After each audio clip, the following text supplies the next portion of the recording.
I'm very, very happy. And I feel like I am seeing the fruits of my labor. It's just manifesting in this stronger, healthier relationship with my nesting partner, this like newly in love relationship with my non-nesting partner. And everything does feel easy for the most part, like easeful and relaxed and fun, joyful, just very fulfilling. Welcome to Normalizing Non-Monogamy, the podcast where we interview incredible people from all over the world to hear their personal journeys of self-discovery through the lenses of love, sex, and relationships. Our mission is to show people that they're not alone and to inspire them to embrace their true selves so that together we can open minds and live authentically without shame. We believe everyone's story is powerful and beautiful, yet it's important to remember that everyone does life a little bit differently and that the views and opinions expressed by our guests do not necessarily reflect our own. Additionally, we aren't doctors. Please consult a medical professional for anything regarding your health that you might learn about on the show. Enjoy! Well, welcome to episode 378. We're Finn and Emma, and today we have another conversation with Orit. Orit was last on the podcast back on episode 309, and at that time she was going through some big relationship transitions, and we kind of pick up her story there. Yeah, this is an amazing conversation, and just a huge amount of gratitude to Orit for coming on and digging into some of this really challenging stuff in such a vulnerable and transparent way. As Emma said at the end of at our last conversation, Orit was sort of just jumping into some big relationship transitions, and today she takes us through the last few years of healing and grieving and really confronting a whole bunch of stuff that had been building up for years and years and years, and landed today where you heard at the beginning, just in a really, really great place. And it's an amazing conversation, so we hope you enjoy it. Yes, and to be clear, you don't have to go back and listen to episode 309 before listening to today's episode, but we do recommend it because it gives more context. Yeah, and Orit kind of catches us up along the way, but yeah. Yes. We also want to take a moment to do a quick shout out to Orit's work and some of the incredible retreats she does. As you'll hear her talk about, she is a dance movement therapist and hosts retreats all over the world for non-monogamous people and for women. And so please check those out. There is a link on our show notes directly to the retreats page where you can learn about the upcoming retreat in Greece at the end of March. So you're going to want to get on that pretty quick. Yes, that one is a poly healing retreat at the end of March. And we just want to do a really quick shout out for that one because it's coming up quickly and there's still room available. Yes. So you can go check it out. And it's co-hosted by our friend Dedeker Winston over at the Multi-Amory podcast, who we've also had on the show. And you can find out more information about her episode as well in the show notes. So please go check out this retreat. These two are running over in Greece, and we hope you have a great time there. And one of these days, we're going to get to fucking go. Yes. I hope. One of these days. One of these days, somebody won't be in grad school and we'll be able to go on one of these retreats. On that note, for anyone who is a premium subscriber, we will jump into the interview with Orit now. And for anyone else, we'll go through our few announcements. First up, if you're not familiar with the premium subscription, it's a way to skip these announcements up front. But don't worry, you still get important dates in the outro. To sign up, go to our website, normalizingnonmonogamy.com. Scroll down on the homepage and you can sign up for only $4 a month. And then when you scroll all the way back up, you'll find one of those most important dates, which is February 21st. It's a Friday. It's a Friday. That's our next virtual speed friending event, which we host every month, where we bring you and people from around the world into Zoom. We ask you a question to get your brain thinking, and then we send you off to a breakout room with a few other people. You talk about that question for a few minutes. We scramble the rooms, ask a new question, and we do this over and over for about 2 hours. And by the end of the night, you're just full of friends. Yes. To be clear, these events are open to anyone. You just must be open-minded and respectful. So we'd love to have you come join us. Go to our website, normalizingnonmonogamy.com, click on the banner at the top of the page, or you can find out more information under the events tab.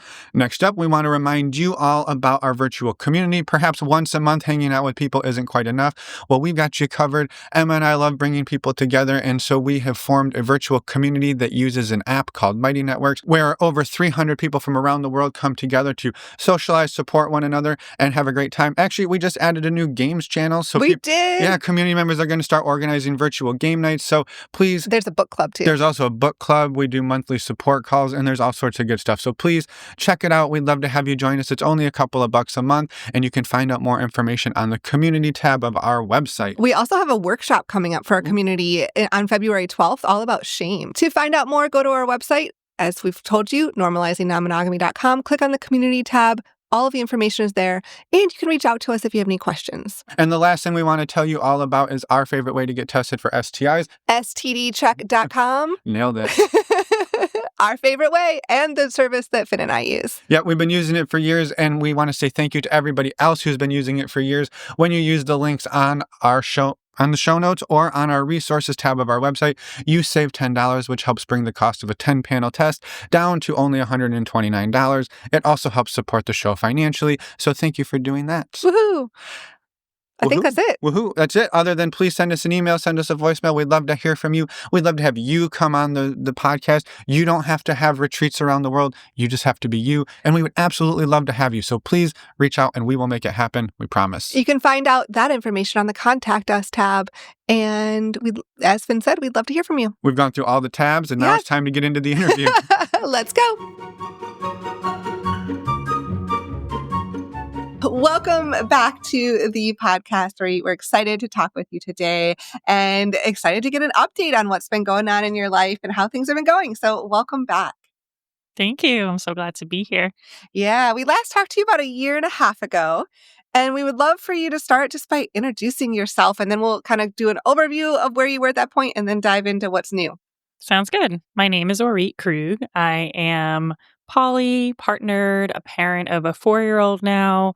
I'm a board-certified dance movement therapist, which essentially means that I help people access trauma through their bodies and work through it, process it through movement, especially people who have been in more traditional therapies for a long time. They understand what their past is, how they're contributing to their current relationship challenges, especially in non-monogamy, and they understand how to do it differently. But when it comes to the moment, their bodies are kind of frozen, they're stuck in old patterns, and through body-based therapy and approach, might help them shift that and become a partner that they feel more proud of and healthier and more loving. Yeah. I love that so much. Thank you for sharing and for the amazing work you do. I am also in the tiptoeing my way into the somatic world. And so I'm like, oh, yay, that's so exciting because it's such a important tool that I think is starting to get more and more known, but a lot of people don't realize the impact and the power of doing body-based work. Yes. Yeah. And especially a lot of the experiences that are difficult and uncomfortable in non-monogamy and in relationships in general are very body-based and somatic. I think we live in a world, in a culture where we think they're just thoughts, right? Just change the thoughts. But if we really focus on where they stem from, like we feel it so much in our bodies. Mm-hmm. Yeah, exactly.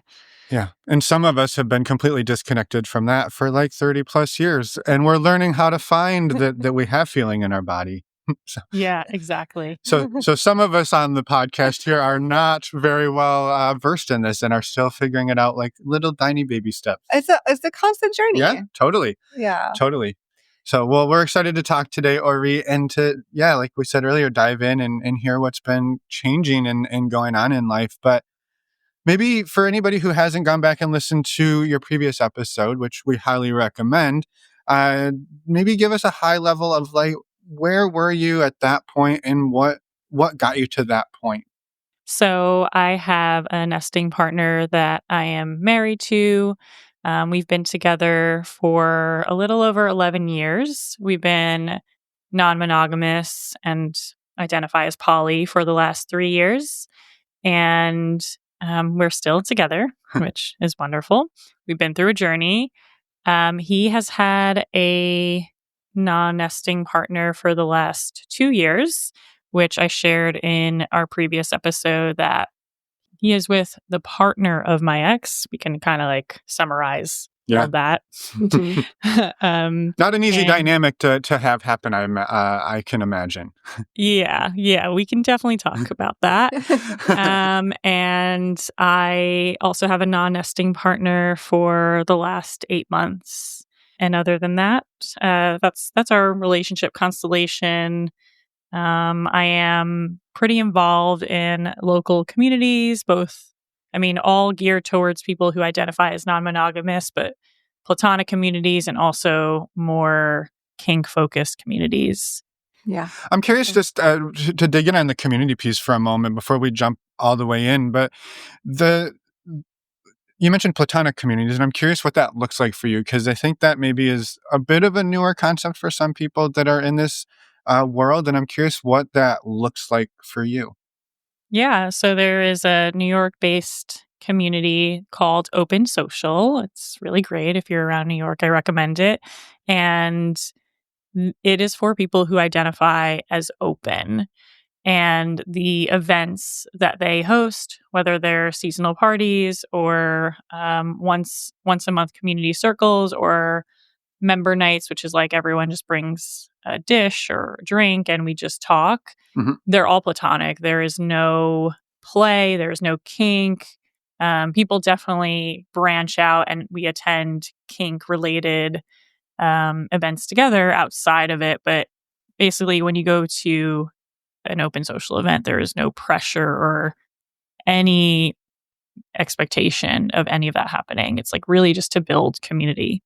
Yeah. Mm-hmm. Yeah, I love that. It feels to me so important to have those spaces that, again, both are super important, right? Spaces to go and experience kink and learn that and practice that, and to, even play parties and sex parties, super important, but also to have spaces where we're just here to socialize, build community, and nobody's feeling that pressure to, are they going to ask me to go into the back room? Or are we going to have a scene or what?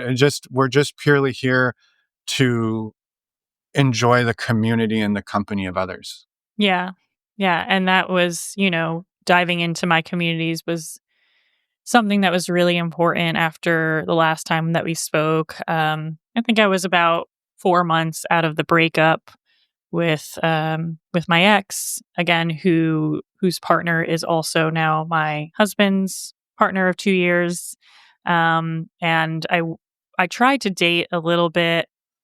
And I did. I just really wasn't ready. But I really still wanted to, be with people and learn from people and feel like I belonged somewhere. And so I really dove into and invested a lot of my time into these communities. Mm-hmm. Yeah.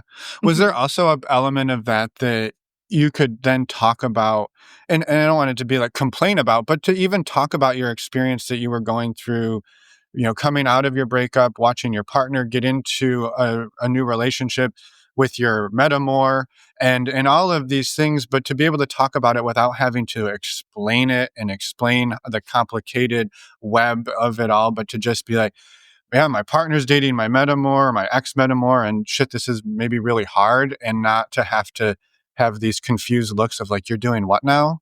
I would say I am super lucky to have quite a few monogamous friends who are not judgmental and totally supportive. Yeah. So, but and also, yeah, sharing about that in those communities, I had some really, really powerful moments of people being like, "Oh my God, are you okay?" Like the reflection, because I wasn't getting that from my partner, like my husband who is dating, my ex metamor. I think that he has done a really good job of staying neutral, which was definitely really hard for me. But for other people to reflect back that, like, this is some advanced poly shit and like, are you okay? I'm like, Yeah. oh, thank you. Yeah. I really needed that because I just needed that validation that this was really, really hard. Yeah. Well, and if I remember correctly, when you shared, like, the timing was really close too. Like, your breakup was kind of overlapped with their NRE, like starting the relationship. And so that, like, that's hard, even if the two people don't know each other at all. And then to have one person going through a breakup and the other person in the NRE stage, like baseline, that's challenging. And then to make this extra complicated layer, yeah, that's definitely poly, like really like on hard, really hard. And so I'm so glad you were able to like talk to people and get that validation and be like, oh no, that's that's not easy. Yeah. And I, in telling people about my journey today, I will, mention that it's been so long and it feels very much history at this point. But people will still be like, "You went through what?" like, and I'm like, "Oh, yeah." It's a good reminder that, how much I've grown from that. And really that experience allowed me to just grow deeper into self love and love. Yeah. Yeah. And if just for anybody who didn't listen to the previous episode, like you and your nesting partner who've been together for 11 years hadn't had a ton of like experience in non-monogamy up until that point. Like had a little bit, but it's not like you had been poly the whole 11 years and this was just something that you were experiencing at this moment. Like this was fairly new in your journey. Yeah, this was about a year into our journey, a year after opening up, and like a month after really identifying as poly, because that whole year was just more, we're exploring, we're figuring out our identity, it's just physical, blah, blah, blah. So it was really, really fast. And I mean, I if I could get through that, I know I can get through anything, and me and Aaron can get through anything, my nesting partner. So yeah, it was, we really, we like really jumped off a cliff together. Yeah. Do you mind sharing a little bit about like that healing journey individually and together I could imagine in a lot of ways it had the potential to really pull you apart. Yeah. So there were a few different phases that were very difficult for me. As you mentioned, the weekend that my ex and I broke up was the same weekend that my nesting partner and his partner really started things. And so there were a few layers to me experiencing heartbreak while he was, starting this relationship with the partner of someone I felt really hurt by. And I just me healing and grieving that. And then as I started to heal more from it, my metamor, Aaron's partner, wanted to still have a relationship with me. And I gave it a shot too. And that really didn't work out. And it was, we had like a difficult falling out as well. And it was actually for the best that we really parted ways, because it helped me really get closure and have separation from my ex. And then with your metamor, with with Aaron's partner, with Aaron's partner. And once I healed even deeper from it, I was like, oh shit, Aaron has a serious partner. And then I realized that I had to go through a phase of grieving my monogamous relationship with Aaron, and like all the insecurities that popped up around that, like the fear of abandonment, the fear of him leaving me for her. And there was just like, I couldn't even get to that phase until I healed from the first breakup. So I think first, just recognizing that I needed time and space to heal and grieve through those different layers. I grieved. I grieved the relationship with my metamor too.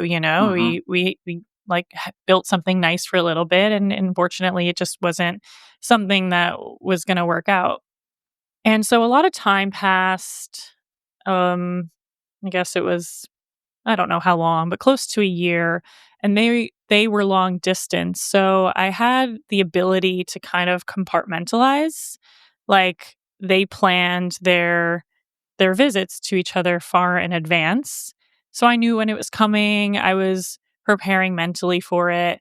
There were definitely challenges around it, but there was a certain period of time where I knew they were going to be together, and other than that, I didn't really have to think much about it. And in June, just in June, his partner actually moved locally. And so all the compartmentalization that I had done like just hit me like a ton of bricks. And I had a de-escalation with a partner for 2 years. I think I had mentioned him on the last episode. around the same time, and that was really hard too. And I also de-escalated with someone new that I was dating that it didn't work out. So all these things just kind of happened all at once. It was like I realized how much I and we were pushing down the trauma of what we experienced together and what I experienced separately. I had kind of like a full emotional breakdown one weekend. It was actually late May. Yeah. Oh, it was very, very dark, very intense. I'd say it's like one of the darkest periods of my life.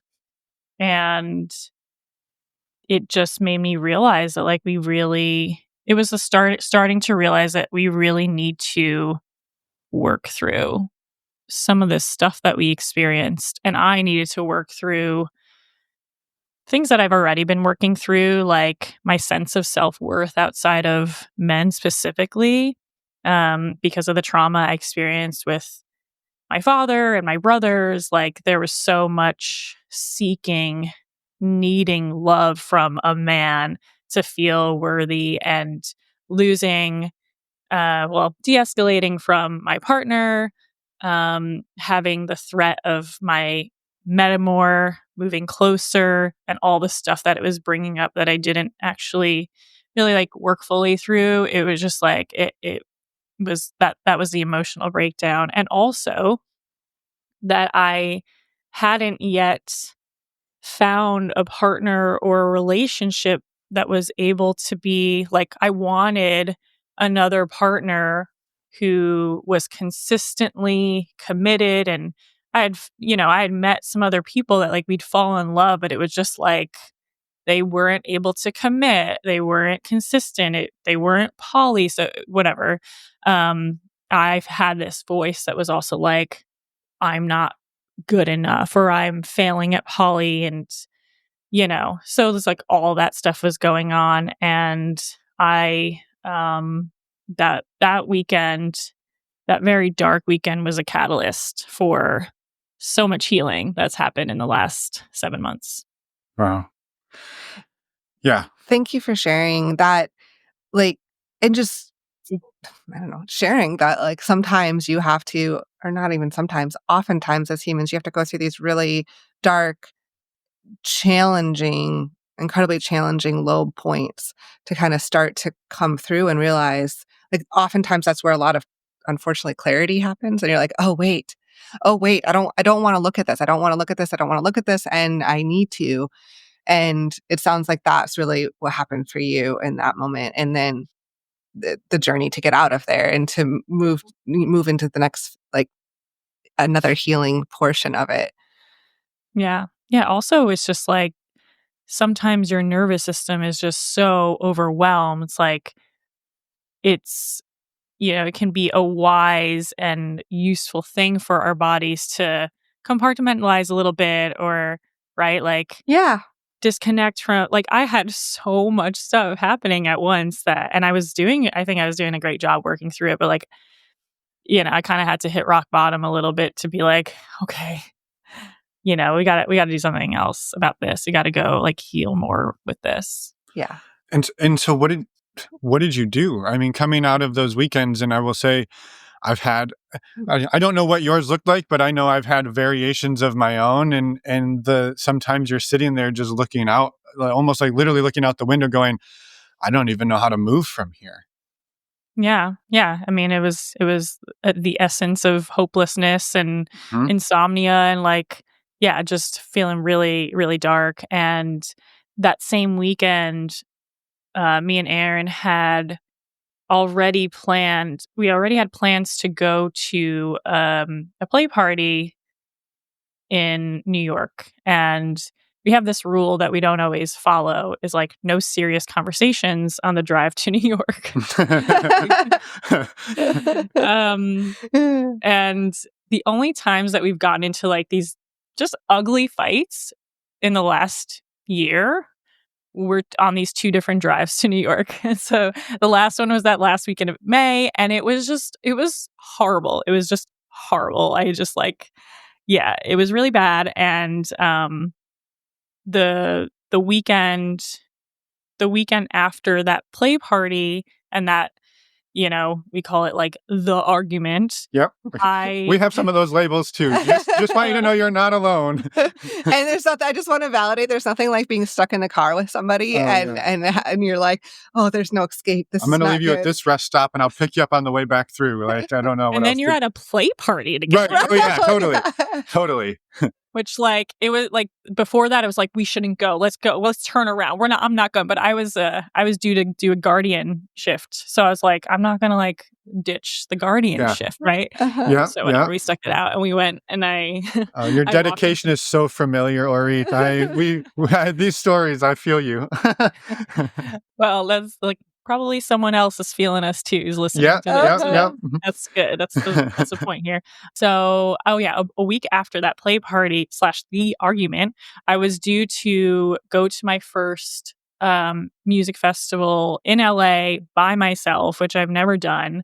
I kind of booked it as like a self-love retreat thing. Mm-hmm. And while I was there, I had a lot of like very powerful insights, and I came back from it with the clarity that Aaron and I needed to, I felt that we needed to see a couples coach who specializes in polyamory.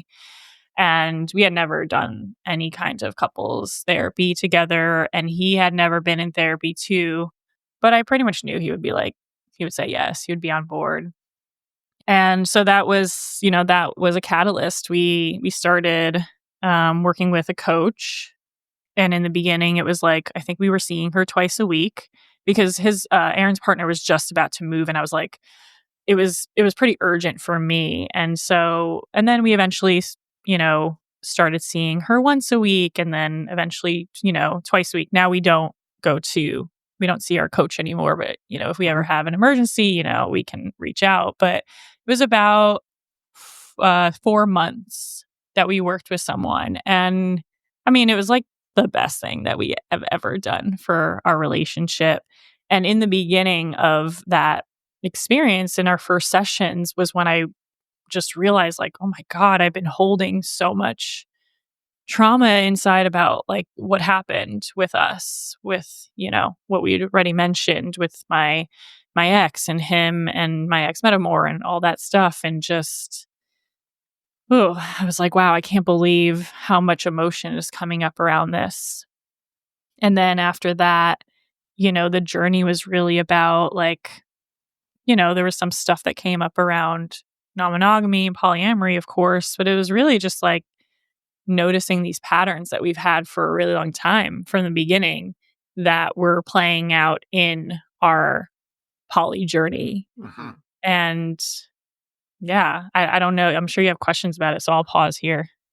No, I just have. We've been on our own journey of figuring out so many of these things that predated non-monogamy or were not even non-monogamy related, that were just, like you said, patterns in our partnership. And I feel like when you have a pattern like this, and then non-monogamy gets added in, it's like it supercharges the pattern.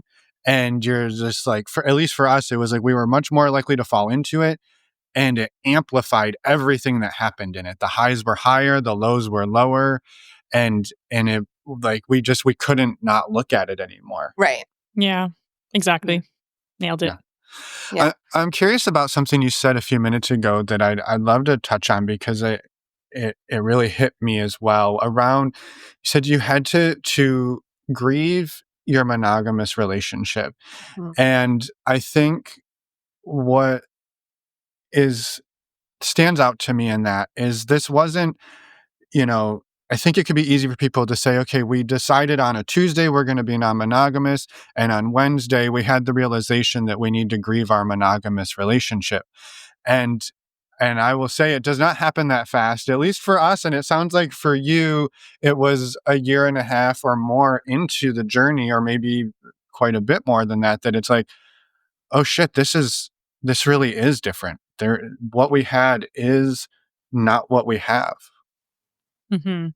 Yeah, it's better. That's the first thought that came to my mind now, which is great to have that thought. But yeah, I don't know. It's interesting because the perspective I have now is like, Well, it's not really that different when I look at our relationship. I mean, yeah, we each have serious relationships with others, and maybe it helps that his partner and he and his partner don't see each other as often as maybe I thought they would. But I think it's just like the mental paradigm shift that Mhm. I think I was just in denial that Mhm. even though this is something we decided together and we both really want and wanted and still want, I just had a lot of fear of like, you know what it was? It was like, I think this was after we record our podcast. I had this massive realization that I had based my sense of self worth on a man choosing me. And Aaron, right? He chose me when we entered a monogamous relationship, and he chose me when we got married. And that's my perspective. And I just, I wouldn't even say that's like, I don't think Aaron went through a grieving of our monogamous relationship, but I did. And I think it was even more so in that it just not that so much of our relationship actually changed, but that it was bringing up in me this conditioning.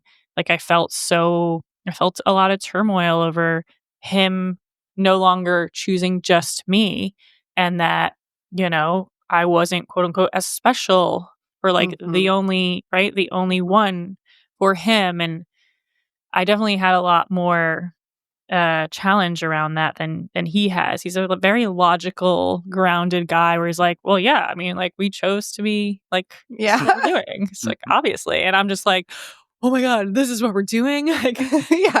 Like uh, intellectually can know that, and then when you start feeling it, you're like, "Oh boy, okay, there's more here than I thought." And it's relatable. It's like it's relatable yeah, in that And that you're married realizing. to somebody who's like, "Well, this is what we're doing. Why are you surprised?" Yeah, you're married to that guy. yeah. I mean, we had that weekend that I had that realization. It was the same weekend I was asking him a lot of these questions. I was just like, I'm just going to ask them. I was like, "Do you ever think about leaving me for her?" He's like, "No." I'm like, I don't remember the exact questions, but it was Mhm. along that line. And he was just like, "No." And I'm like, but how? Like, why? And he's like, because I, you're my wife. You're my forever partner. Like, I'm like, I mean, I know that, but you're also with someone else, So just the way that he was just so confident, and I was just like, okay, it still, took me a lot longer to really Mhm. embody all that and whatnot. But I think a lot of it was my own stuff. Like I had to grieve because of the insecurities that were coming up. Yeah. Mhm. Yeah. Well, and I love that. I mean, pointing out too that the grieving process, well, first of all, it looks different for everybody. And some people have more to grieve because of their own backgrounds and things than other people. And that neither one of them is good or bad, but acknowledging that no, there is grief here. There is things we need to work through. There's things I need to work through. Uh, because your relationship fundamentally changed. It did. Like that fact happened. And it's sometimes it's a lot easier to roll with that than others. I think some people have an easier time Mhm. than not. Like I Mhm. and being able to slow down and recognize that, I'm so glad you did because it's easy for, I think, just to like kind of steamroll ahead until it all catches up to you.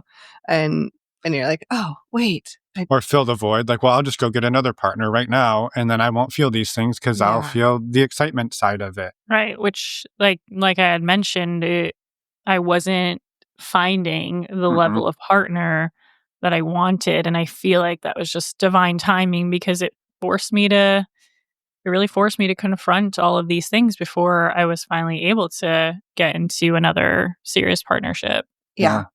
Yeah. And it sounds like working with the coach then last summer for the 4 months or so with Aaron, you were able to start having more of those conversations too in a different way.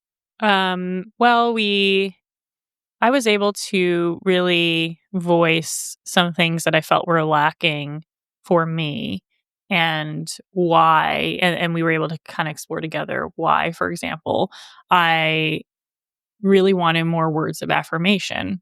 I wanted more quality time. The words of affirmation, I think that I had expressed this a lot or a fair amount throughout our relationship, and also sort of kind of surrendered and like just enjoy the love languages that he does give you, right? But Mm-hmm. I think I was just needing it and wanting it even more through everything that was happening.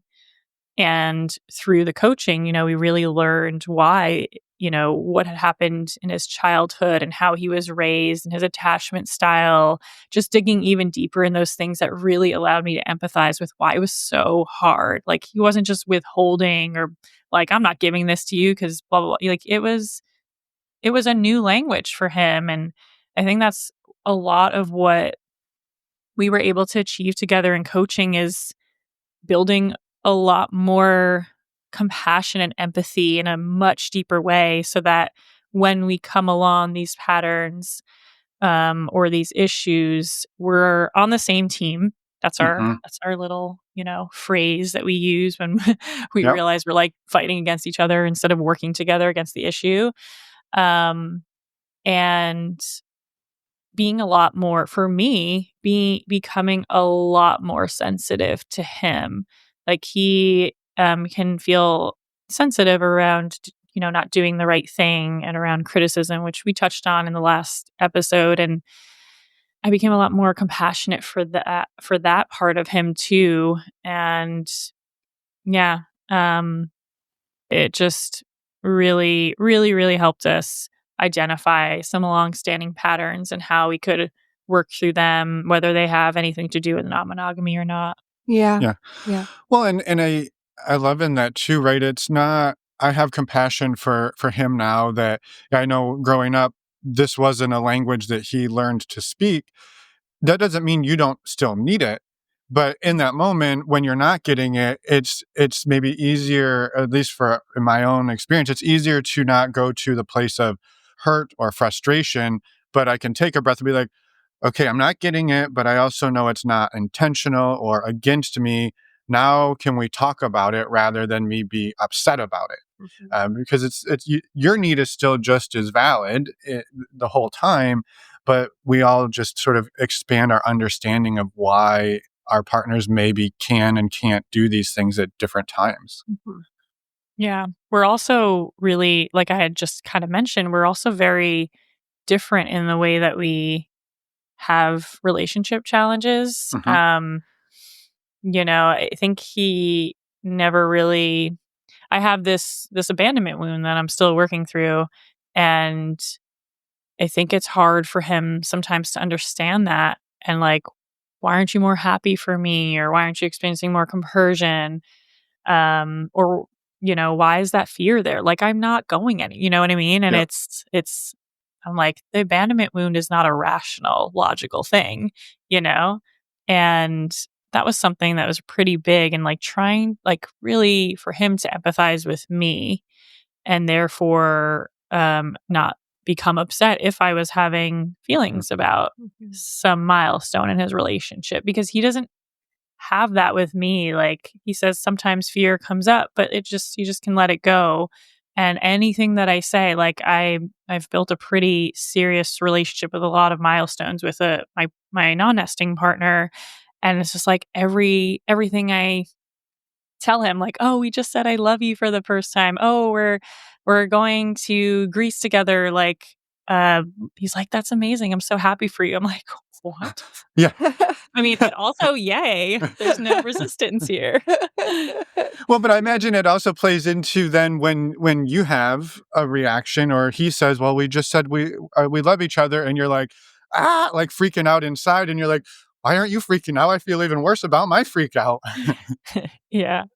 Yeah, yeah. Well, that was a lot of what was happening in the past, where it was just like he doesn't really understand why I'm feeling insecure, Hmm. and therefore I think when you can't empathize, it's yeah, I mean, it's been a pros and cons. The pros is like, there he's not like fighting, Hmm. not fighting, but he's not resisting the escalation of my relationship, and he's just completely happy and supportive. as far as he's expressing to me. And like, that makes it so easy for me. Yep. And in the past, he's like, I don't understand why, like, you can't be more happy for me. Yeah. So that was a really big shift for us. Yeah. I think it's fun talking to you, Orit, even around this challenging stuff, because so much of what you're expressing, it seems very mirrored in a bit of how relatable and how we've moved through the world. And I think when we were mostly monogamous, or even when we were primarily in like the swinging world, we were able to hide from these things pretty well. Like we could dance around them. I'm sure we both felt them, but we could quickly be like, under the rug. We don't need to touch that. And then we got into serious other partnerships, and we were not able, like, all of this stuff that had been pushed under, it was too alive to stay hidden. And so and it's not to say, well, polyamory is better, non-monogamy is better, any of this, but for us and where we were at, it shone a light on our hard stuff in a way that we didn't have any possible way to just avoid it anymore. And it sounds like that was sort of a little bit of your experience, that the stuff was there and you were sort of doing the dance, and then it just sort of bubbled over. Yeah. And that's how I see non-monogamy, specifically polyamory. It is a pathway to, I mean, if you walk the path and you follow what's coming up, which, like you said, sometimes you can't not, because it's too strong. It is a pathway to deeper healing and self-love, and being able to experience more love, like secure love with multiple people too, if that's what you're going after. Yeah. And I think you said it's a pathway, right? It's not the pathway. It's not the way, but it's a way, and that's sort of the way that we got there, and it sounds like you did as well. Yeah, that was always my intention from the beginning, like independently to grow through this journey, and also me and Aaron's collective intention was to grow together, to grow stronger. So for me, it is the pathway, and I think for a lot of people who want to work with me or come on our poly retreat, like they're like, I want to become more secure within myself, so I'm more secure with my other partners. I want to be able to have more compersion and less jealousy, and just, like, they see the same thing. Like, this is these difficult, uncomfortable emotions and sensations in the body are an opportunity to work through them and grow and evolve further. I love that. And I'm curious now where you're at today, looking back at all of we'll just say blanket term, the growth, the challenges and the stuff that you've worked through or are working through or working on. I don't think there's ever really a word there, but the stuff that you have worked on, how does it feel today, right? Like some of these things that you experienced in the past where your body and everything was freaking out. How are you feeling like in your own words, how have you grown over the last year or two? Yeah. Mainly a lot of what I have shared. When I opened up, the biggest thing that was exposed to me was my anxious attachment that was unresolved and the abandonment wounds. And I had so much anxiety around relationships, not just with my nesting partner, but with like other relationships. The way that I handled conflict was not the most regulated or calm or respectful or considerate of other people. In the beginning of my poly journey with my first partner, who I said I de-escalated with in last May, the first the early interactions were just like me, not like attacking over text, but like, something a lot like similar to just like, it was like my teenager self was coming back out, and I was just really exposed to not being able to regulate my anxiety around these romantic relationships. And today I feel really proud of myself. Both in my nesting partnership and non-nesting partnership, especially, I see the changes so much in my non-nesting partnership, because my specific or a big trigger for me was new relationships, like the insecurity of new relationships, and add on to that it's a polyamorous one, right? Yep.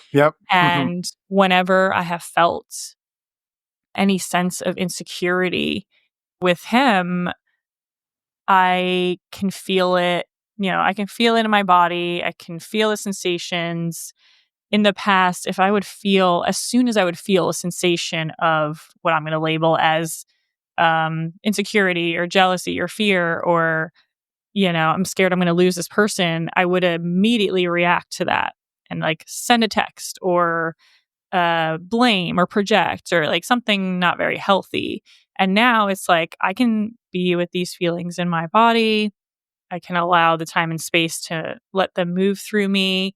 And then I come to a place where either I don't have to even share it because it's like my own work, or maybe I share it with a friend or whoever, or I come to a place where I'm like, this is important for me, for him to see this part of me, which is really, I call her little Orit, or my inner protector, and just share that from a place of like, hey, this is what I'm feeling, and I think this is what I need, which is usually some kind of reassurance. And it's just so like graceful and regulated. And I mean, also my partner, my non-nesting partner has been amazing in being able to provide that and just be very emotionally attuned when I communicate about these insecurities. And so I'm just witnessing myself in a completely new way that I feel really proud of. And it's allowed me to experience a new relationship for the first time in the healthiest way I've ever experienced. Yeah. Wow. I was going to ask you about this new relationship. So I'm so glad that you shared some of it. I'm so glad that that it's felt that way, that's you can, because it's a new relationship, you've rebuilding and healed a lot with Aaron, but this is a chance to actually feel some of those same patterns of a new relationship happening, and then do it in a different way and have a corrective experience. Yeah, and it wasn't just with Aaron, 11 years ago. It was with the first partner I de-escalated with. It was my ex, who I've mentioned, that, it wasn't as intense, but I still saw a lot of those anxious patterns. Plus, it's everything in a relationship is co-created. Like those partners also were avoidant leaning. So, the anxious avoidant conflict. Yeah, it's very common and very hard. Exactly. So two magnets that just stick to each other. Yeah, but the most, like, one of the most beautiful things is that my partner who my former partner who we had de-escalated, we identify this, like, that he was more avoidant leaning and I was more anxious leaning, and we made this commitment to each other to work through that together. Wow. And we practiced communicating better with each other. Like, I went through some really hard periods where, like, I was just like ready to explode and like say something and, whatever. And I held on to it, and I allowed myself to be with the discomfort instead of just like trying to get it out and project and attack and, blame like I'd always done in the past. And those, I think, were some of the most life-changing moments that allowed me to be here today, because it's like, oh, I can be with these feelings. I can be with these sensations, and I don't need him to regulate those for me. I don't need him to take care of them for me, and I can kind of do that first, and then just have a different experience around them. So I would say, like, so grateful for that relationship and everything that we worked on together. Yeah. Yeah, what an amazing opportunity to be able to come together and say, this is some of my stuff. And the other person's like, this is some of my stuff. And like, do we want to use this partnership to work on some of our stuff? And that means like probably sitting in some discomfort. Like you said, like I'm going to not reach out with all the texts that I want to send. And maybe you'll figure out how to reach out a little sooner. And we both are trying to like meet in the middle, but with an understanding that that's what we're doing. Like, what an amazing opportunity to be able to do that. Yeah. And we even had, this one, it was a couple months after I had last talked to you. We had this one interaction where, as for him as an avoidant, like it is really hard. Well, I don't want to generalize. I'll just say for him, it was really hard. It was a huge sensitivity point when someone needed reassurance from him and he felt like they depended on him. And so I'd finally come forward with this issue that I had held on for way longer than I thought I could. And he was like, "Why do you need reassurance?" And I don't really remember exactly what I said, but I was like, it's okay for me to need reassurance. Like I love and accept myself anyway. And that's just something that I need. Like it was something along those lines. And I had never responded in that way before to somebody. Like I would usually be like, oh, like just have like shame and like, yeah, I shouldn't need this. And like, what's wrong with me? Right. But it was like, I had just embodied so much self-love and acceptance and communicated that like it created this huge shift within this interaction where he ended up giving me this reassurance, not even realizing, and was like, whoa, like we can do this and it's okay. And that was just a moment or memory that came up for me around that, where now, I'm at this place where it's like, I still embody that love, that self-love and the acceptance, that like reassurance. I mean, it's human. It's totally okay. We all need it. We all want it. Yeah. Even the most secure people want that. Yeah. Totally. Yeah. Yeah. And sometimes you can maybe sit on it for a day or a week before you need it. And sometimes it's faster. And it's not like, again, similar to what we kept kind of coming back to, there's not like a finish line where you're like, okay, the appropriate right amount of this is this. Like these are all very ambiguous.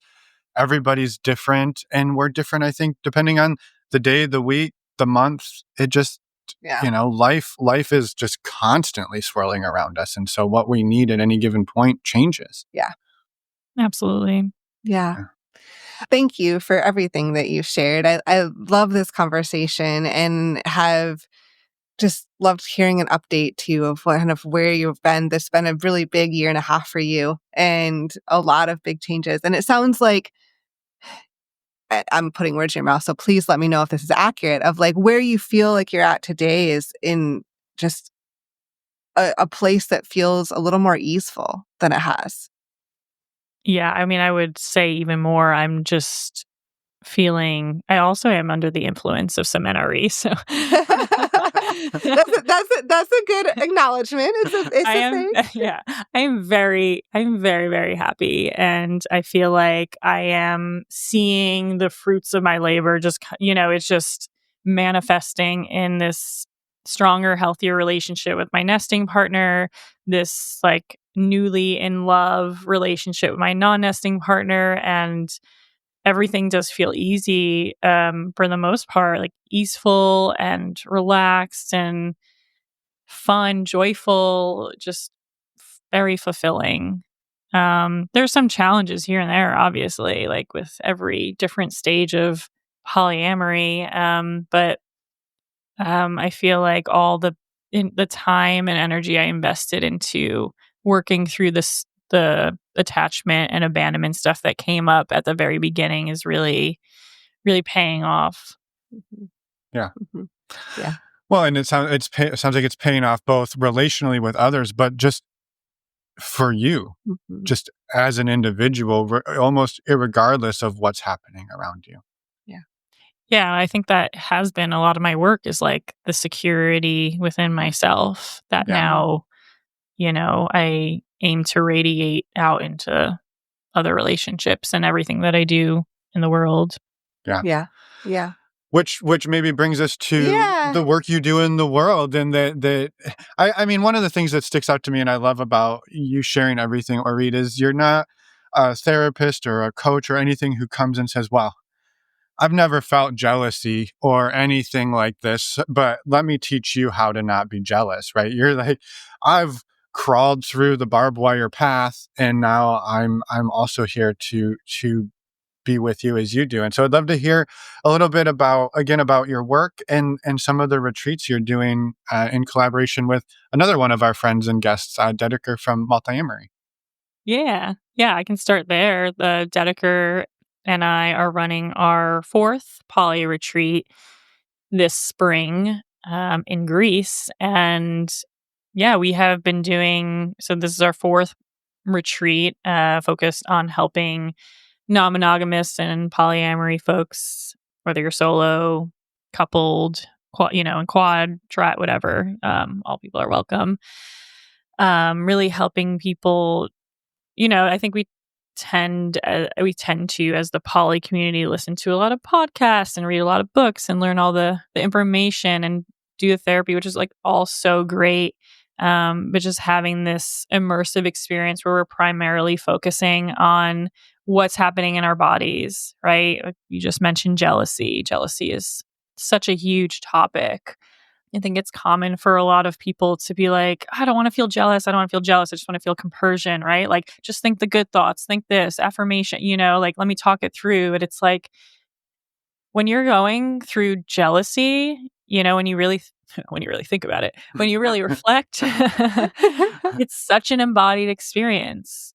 NRE, such an embodied experience, right? Like, all of this stuff is happening in our bodies, and because trauma is primarily stored as fragments of sensations in our bodies, a lot of these embodied experiences of jealousy or NRE or insecurity or fear or abandonment wounds just really reminds our bodies in an instant of the trauma that is, perhaps unresolved, that is still being remembered in our bodies. And so having, I only do retreats at this point, not just the poly retreat, but I do retreats for all women's retreats too.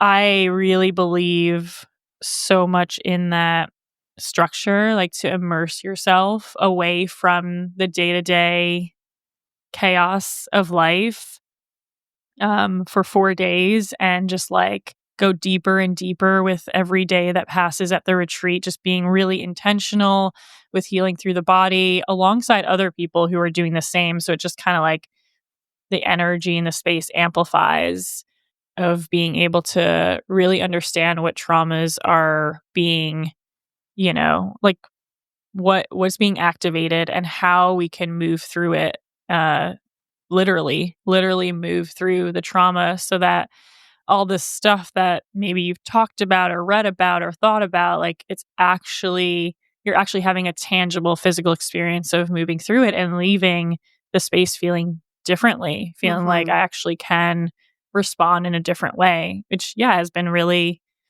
aligned with my journey. Like, I don't want to send this text. I don't want to attack. I don't want to react. And it's like, for so long, that was really hard to do, like really, really, really hard. And that's why I'm like, I'm so proud of myself. Like, I'm actually doing it. And that's how, like, I want to help all of my retreatees feel like, oh my God, I'm so proud of me. I'm actually doing it. And at the same time, just having a group of people together with similar intentions and healing together just provides this very unique experience of belonging and unity and harmony, and I'm not alone. And especially being poly or non-monogamous, it's like a lot of people live in places where they don't have the community. One person who came to our retreat last time was like, is this real? Like he was like, you guys really exist? Like, seriously, he really had to take some time to be like, wow, this is real. And like, you're all real, and there are other non-monogamous people out there. Yeah. Yeah. The power of community and is so big. I mean, it's big in that sense. And I also feel it's really big in let's say you're in the middle of the retreat and you're working through something and a feeling comes up, and And for me, it's so easy to be like, I'm the only one who's ever felt this. Everybody else feels great. And then you look over and you look around and other people are whatever, crying or having their own experience. Like, oh shit, I'm not the only one who struggles with this. And to like that group space, like individual therapy, huge proponent. It's amazing. I'm in it. And if you can get in it and it's accessible, like it's obviously it's so inaccessible to so many people, but these group spaces, there's just so much power in looking around and knowing I'm not alone in this like hard thing that I'm doing or this amazing thing that I'm feeling, that I share this experience with other people. Yeah. And I think it's really hard too when you're in kind of the more traditional therapy structure of like, okay, I'm in therapy for an hour and now I'm going right to pick up my kids and making dinner and then, blah, blah, blah, and then I have to go to sleep and go work. It's just, it can be so hard to integrate, which is like people's biggest complaint when they're applying to our retreats is like, I know what to do. I just like can't integrate it. And that's, it's a body-based thing, but it's also like you're doing too much and you need some space away. Like really allow yourself the space, your nervous system to integrate these shifts. Yeah. So it sounds like you mentioned you were doing mostly retreats now. So if somebody is listening and like, ooh, I want to join. I want more Orit. Yeah. What's the best way for people to do that? And links to everything you say will be in the show notes too. Yes. My website is oritkrug.com. So that's my name.com. And you will find retreats there. It's pretty simple. Yeah. And you're doing the couples retreats or the non-monogamous retreats, I guess they are correct. And then the women's retreats too. Yeah. So we're doing the poly retreat, which is not just for couples. We actually had more solo poly people come the last time, but it's a mix of solo, couples, triads, quads, and we do that. We've been doing that twice a year at this point, and then all women's retreats have been about 3 to 4 a year at different locations. We're going to Zion National Park next, and for the poly retreat, we're going to Greece next. Awesome. Amazing. Yeah. Amazing Cool. locations. Yeah. Did you ever think this would be your job to plan retreats all over the world? I mean, in my wildest dreams, I feel very lucky. And it's very exciting. Yeah, it's awesome. Yeah, amazing. Well, and is there anything else before we let you go today? And knowing that I'm sure there's going to be an Orit Part 3 coming up at some point in the future. But before we let you go today, is there anything else you wanted to shout out into the world? I guess if my story resonated with you and you're on any part of that journey where you're struggling or feeling challenged, or you're going through a dark period yourself, I guess I hope that my story inspires you to know that change is possible. I know that's really cliche, but like truly, sometimes it seems like it's hopeless and like nothing's going to change, or you just want to give up, or you feel like an imposter, like all those things that I felt. So just whatever you need, whether it's professional support or more time or space or all the above, like just give yourself more time and as much compassion as possible. And when you are running out of that, ask others to help fill that cup. You will, like, just being persistent, you will see and feel the shifts. Yeah. I can't tell you the number of times. I think both of us had an experience over the last few years where we would share stuff with people and we'd be beating ourselves up and they'd go, have you given yourself any compassion or any understanding of, and it's really easy to lose sight of that compassion for ourselves. And so sometimes having a compassion buddy to remind you that you can give some of that to yourself as well is really important. Yeah. And then over the last year or so, I've been diving even deeper into parts work, or people know internal family systems from a like somatic parts work for myself and for my clients. And also Jessica Fern mentions this in her latest book, Polywise, like identifying the parts that are feeling really impatient or really wounded, or, whatever word we want to put to it. And like, even just focusing on giving that part a lot of love. Like I'm giving my 4-year-old self she's always 4 years old when I like ask her age, like giving little Orit, who's 4, just like so much more love. And that's who's speaking up right now. And that's who wants to be seen. So how can I help her be seen and loved, because she didn't get that the first time around? Yeah. Yeah. Yeah. Yeah. It's I feel like there's so much I could say. And I'm like, 3 hours later, we're like, all right, let's dig into the IFS. And we're, I know, right? No, it's amazing. Yeah. But I just really appreciate everything that you shared. And I love ending on that note too. Like, find those parts of you that need some more attention, and don't be afraid to like try to give that to them. And it can be so they deserve it. healing. You deserve it. Exactly. Yeah, I was going to say, that's a reminder. It's not even they, it's you. Right. It's all you, right? It's all different parts of you, all you. Yeah. Yeah.